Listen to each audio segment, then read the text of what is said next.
Steve, how you doing, mate? I'm good. Listen, Alba Gubra. I'm going to read something out for you. Tell me the movie. Aye, fight and you may die. Run and you'll live at least a while. And dying in your beds many years from now, would you be willing to trade all the days for this day to that one for chance? Just one chance to come back here and tell our enemies that they may take our lives, but they'll never take our freedom. It's got to be William Wallace and Braveheart. It is, yeah. Yes, got to be William Wallace and Braveheart. They Freedom! can't take away their freedom, yeah. Here's a question. Can or should freedom ever be taken away? Well, yes, it can be, and yes, it should be.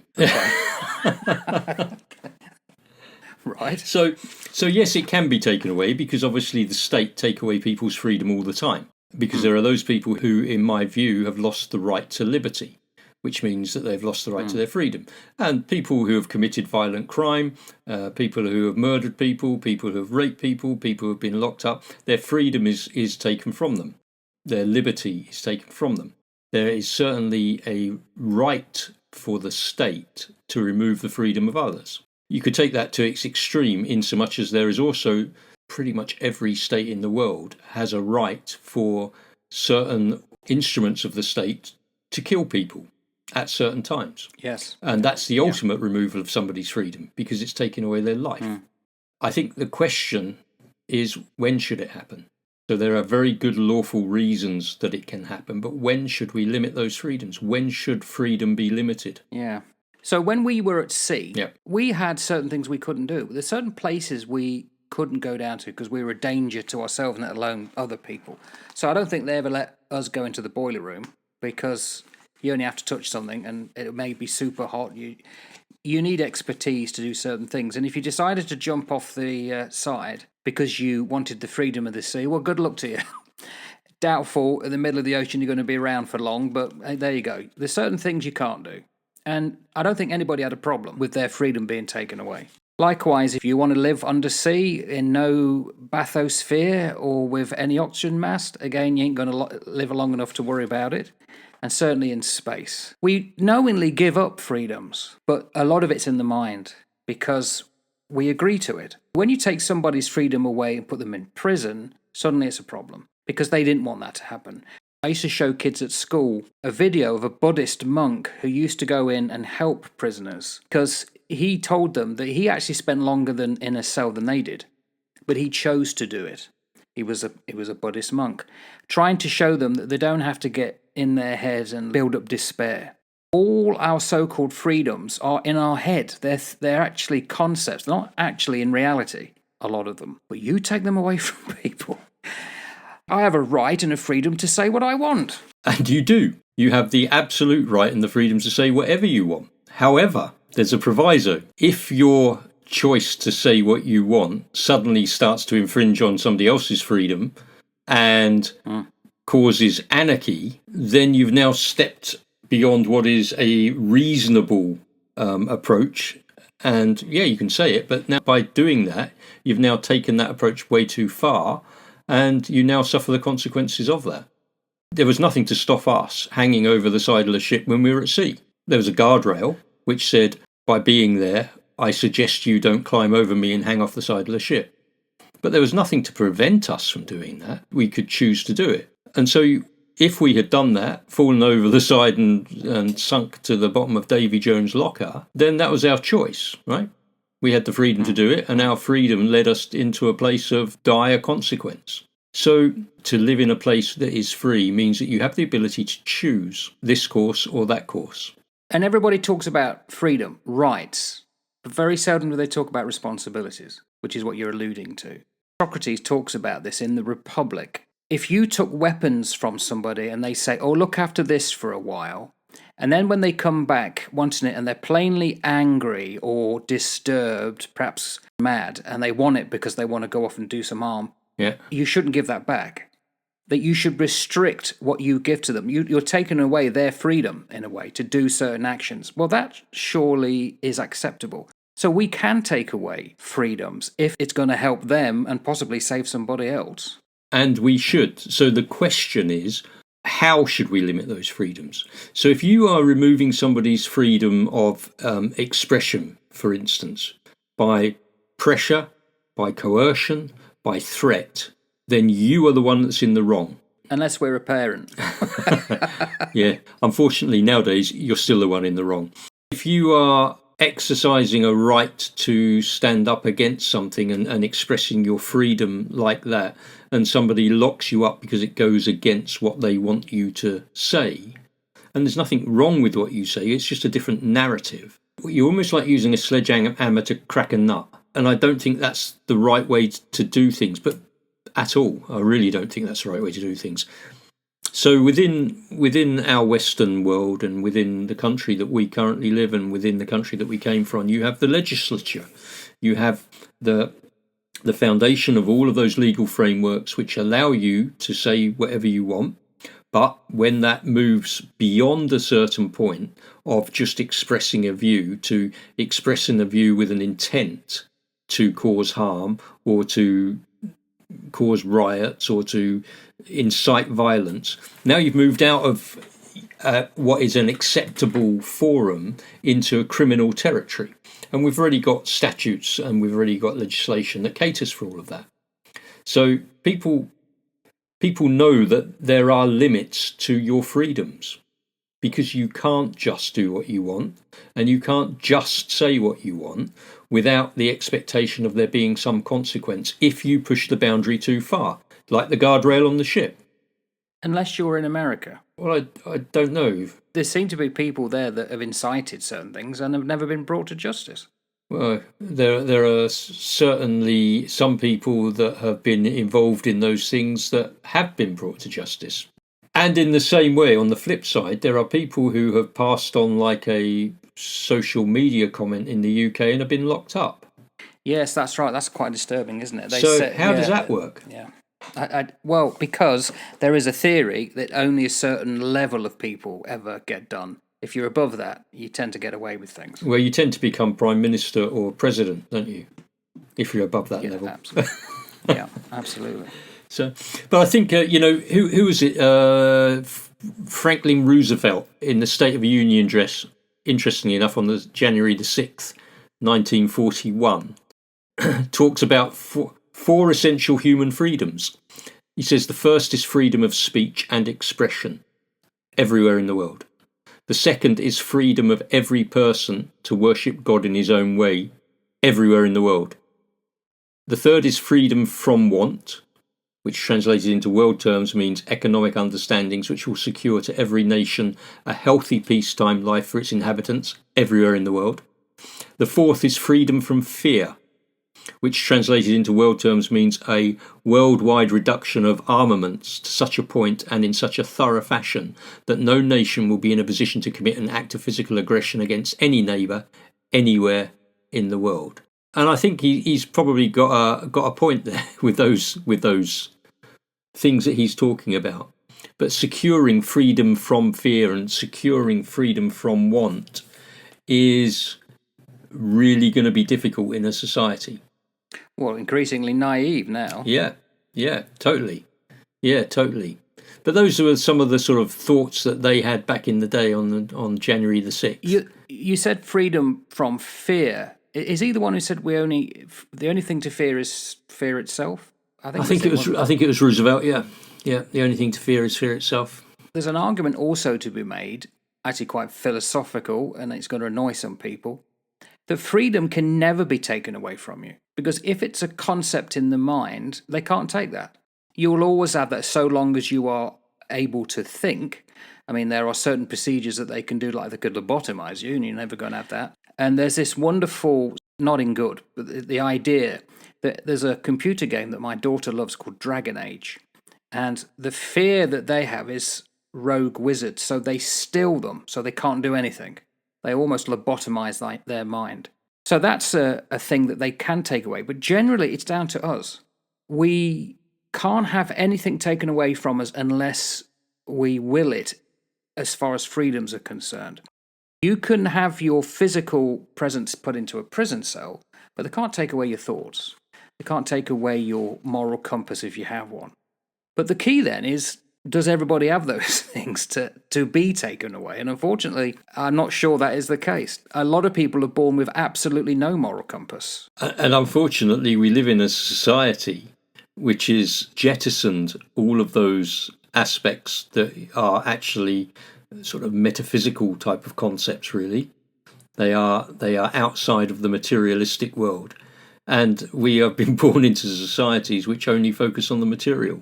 So if you strip the material away from somebody, they have nothing left, because they have not been able to navigate a pathway through the material world to see that there is something far bigger and greater outside of what we can see materially.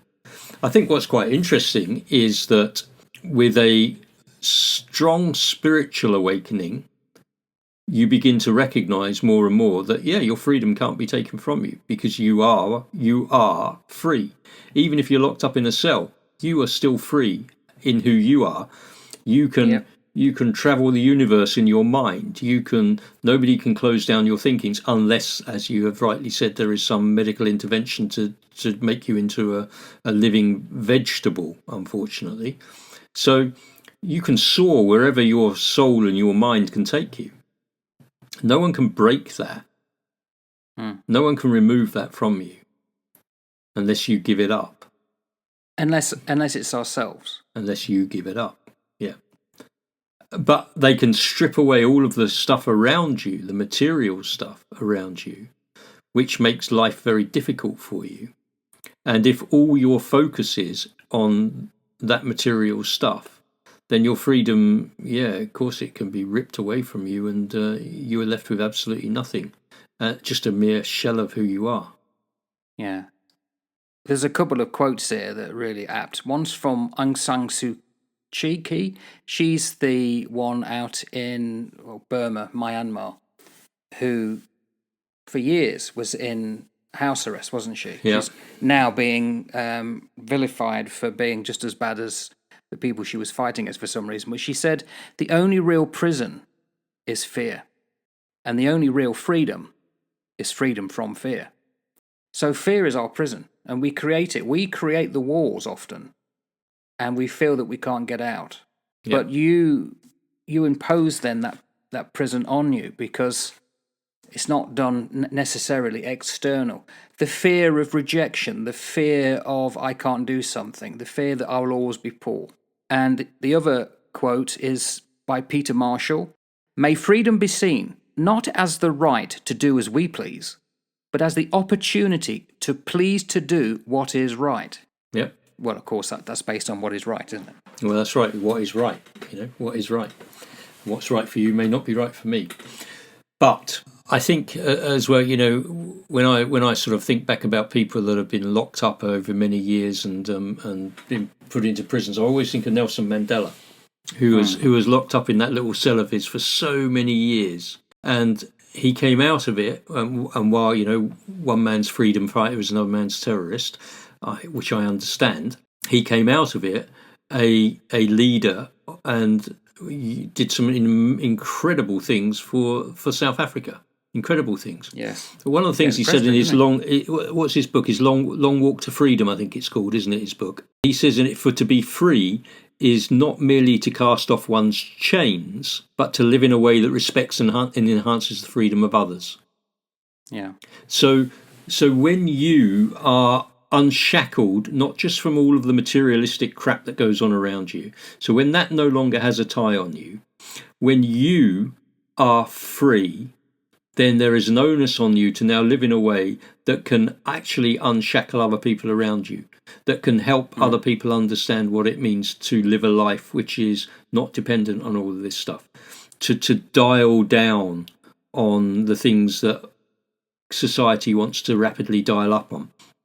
And it's that being the countercultural to bring that alternative social reality, rather than what we see happening. Let's be the alternative. Rather than when we see war, let's look to try and find a way to navigate towards peace. When we see hate, let's see if we can find a way to navigate towards love. When we see anger, let's see if we can find a way to bring calm and to bring peace. It's for us, for people who have manage to get this line of thinking in their heads to then use that in their service to other people around them. Yeah, Nietzsche said, freedom is the will to be responsible to ourselves. And of course, as soon as you are responsible to yourselves, you're responsible to others. That's because right. you're all being responsible. Yeah. This is a community thing. Yeah, of course it is. Yeah, it is. It's and again, that's something else that we've lost, isn't it? Community. And not so much here where I live, but certainly in other parts of the world. What's the future then? If freedom is so often spoken about by various people, I'm also mindful, I don't know if this joins or follows what we've just been talking about necessarily, but people in the West, the Western world of which we're a part, we have the freedom to discuss freedom. We have the freedom to worry that our freedoms are being taken away, but they haven't. The people whose freedom have been taken away haven't got that freedom to talk about it. So we're not as bad or as worse off than a lot of people in this world. Just think about the people in North Korea. So is it a problem? It's a first world. That big a problem. It's a first world problem. Yeah. And it's a first world problem that is used to stir up, as we've talked about previously, echo chambers, where you can then galvanize a group of people to act in a certain way and cause problems for one group in order to raise the profile or to support an agenda of another group. But the reality is, at this moment in time, in the Western world, irrespective of what government is in power, or irrespective of what government is going to come into power, we live in worlds and in countries where you are so privileged beyond belief. And we have taken so much of that for granted. And unfortunately, I think it's when we take these freedoms for granted that it allows the door, or it starts to open the door for tyranny to creep in. And when tyranny creeps in, then freedom is wiped out. So I think what we need to do is we need to recognise how fortunate and how privileged we are. You know, when we're recording today, it's the 11th of the 11th, which is Remembrance Day. And on Remembrance Day, we remember the great sacrifices that people made for freedom. And I wonder how many of those very brave men and women would be turning in their graves if they looked at how blasé we take what was so hard won and fought for. I do wonder. Well, you said an interesting thing once. Only once? We die twice. Many times, Steve, this is one of the many times. But you said we die twice. We die physically, and then when no one's talking about it anymore. Yeah. And most people now are willingly turning their eyes and ears away from those that fell. I remember there was a gentleman, he happened to serve with Trump. He was a general. He served as a general staff. And when Trump criticised the fallen as being losers, he said, no, the people in World War II, they were the greatest generation. And I think you're absolutely correct. They would be upset, I think, that everything they sacrificed for, and that's the other thing I've got down here as a freedom, sacrifice for the greater good. That's a freedom to do that. And then when people forget it, that's a terrible thing. It certainly can be. And as I say, once we forget things like that, we push the door ajar for tyranny. Are we at that point? No, I don't think so, not yet. I think that we've maybe got a hand on the handle. What concerns me is that we have seen how easily people can be manipulated in this modern era. Yeah. With recent events over the last 4 years, and people can be manipulated. And that's a concern to me, because it's not just the fact that they can be manipulated, but it's the speed in which they can be manipulated. And I think that this is the biggest concern that we're facing in terms of any of our freedoms, is how quickly things can change. But I also think that there's this phenomenon that I'm aware of now. I think it's there, but I don't know if it was there in the past. It must have been there at times, where people vote for the worst option because it's a giggle. Let's see what happens. There's a psychological thing that most psychologists know, that when it comes to elections, most people around the world will vote for the one thing that's going to harm them the most. And that's increasingly become so, because if someone says, oh yeah, but I'm going to save your taxes, I'm going to get you a job, but they know that's not going to happen, but they'll still vote for it. Look at Brexit. Look at the willingness that a lot of women in America supposedly have voted to get rid of their birthrights, which may be a faith thing, but it doesn't matter. The things that they would have been given, well, their grandparents would have got and their mothers, they're now saying we don't want it. But they're doing that willingly. So I'm not saying that's wrong, by the way. That's not for me to say. There's a strong basis. A lot of people don't think that there should be too many rights when it comes to abortion, and so that's down to the individual. But a lot of people are voting for stuff that, you look at America, it's now got one of the strongest economies, but all they're talking about is the border. It's got one of the greatest recoveries out of COVID of any nation, but supposedly everything's turned to custard. Nothing ever seems to be positive. They never seem to positive.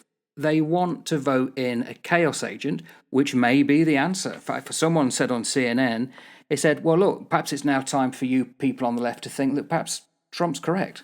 It appears to be that a lot of people agree with that. So he may turn out to be one of the greatest presidents. Who knows? But why would you vote for certain things that's not in your interest? I don't understand why anybody would vote for something that's not in your interest. But they do. Yeah, but I don't understand why people would vote for something that's not in your interest. I understand why people would vote for things in their personal interest and their personal interest only.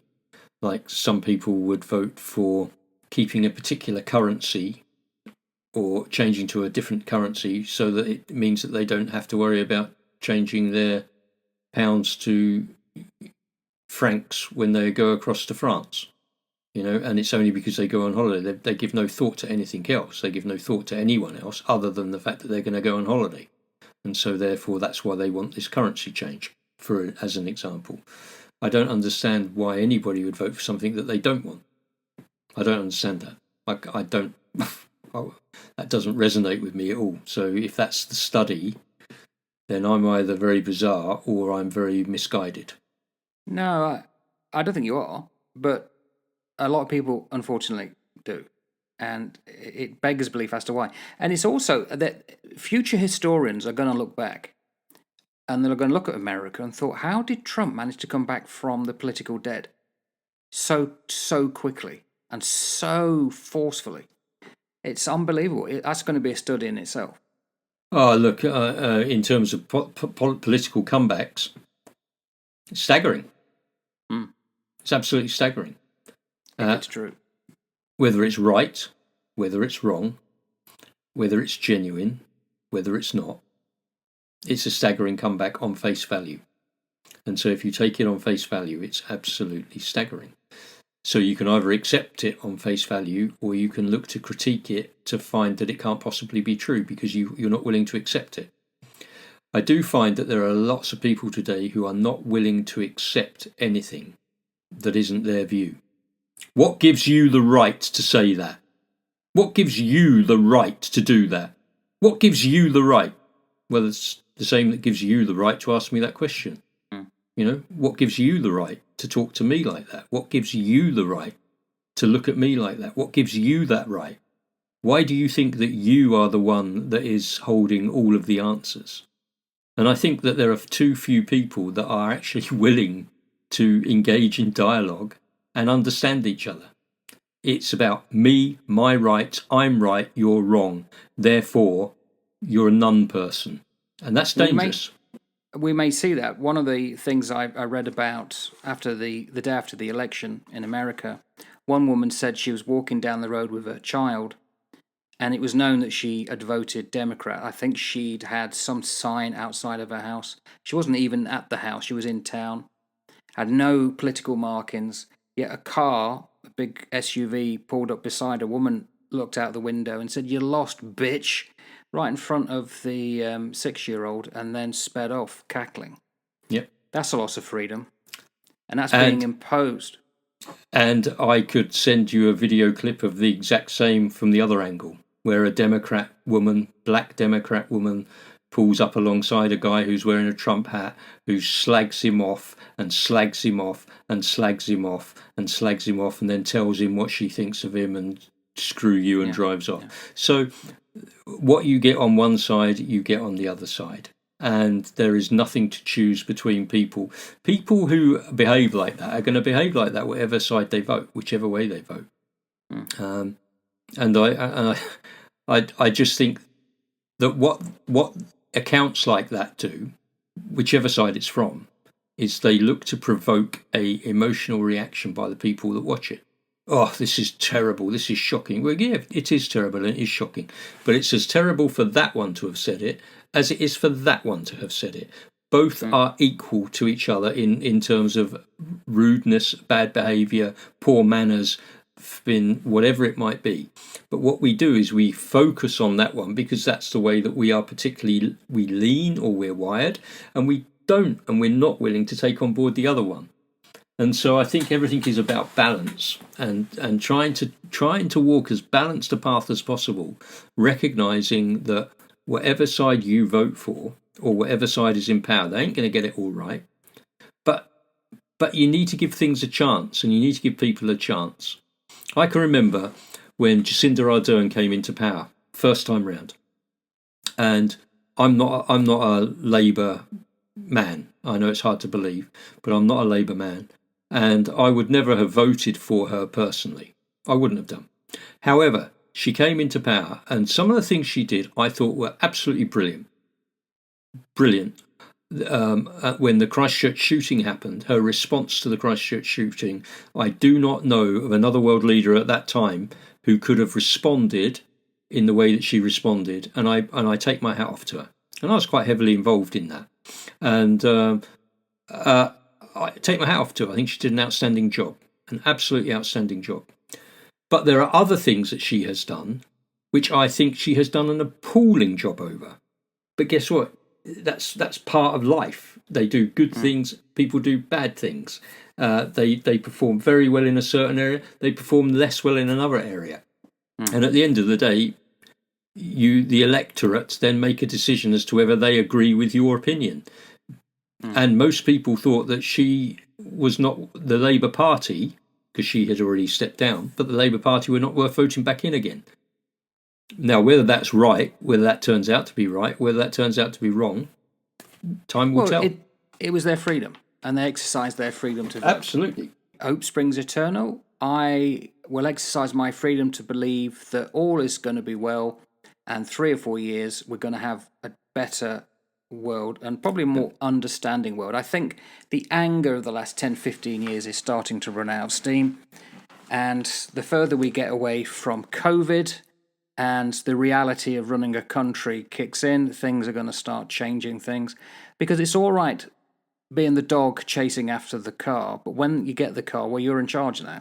Yeah. And you know, turn down the rhetoric and start treating other people with respect. You're absolutely right. And I think that people are sick and tired, lots of people, not everybody, because you're always going to have the fringes, but the majority of people that sit within that central band, whether they are central left, central right, or centre, are just sick and tired of all the crap. And it's like, let's just get on with it. You know, I still want to go down the pub with my mate. I still want to have a beer with him. I don't give a toss whether he votes for this way. I don't give a toss whether she votes that way. Let's just get on with things and live our life. What we don't need is all of this nonsense. It's so draining. It's so draining. It is. And it's unnecessary. When we went to India, I think it was when I'd certainly on the Aurora, we had to go out in uniform. And we were told never get involved with politics or religion with anyone you come across. Yeah. But that was unique. That was unique. I can't say that now for countries. For some reason, it's got to a place where I think we need to do a volte face and start going quick the other way. And let's assume it will. Voltaire said, didn't he, I may not agree with what you say, but to your death I will defend your right to say it. Yeah. And, I may not agree, but that doesn't mean to say I wouldn't support you. There's lots of things I don't agree with, but I'll support people's freedoms and rights and their liberties wherever I can. Cool. Yeah. Another good topic, Steve. Very good. Will you look after yourself, old boy? Take care. Stay free. I will. All right.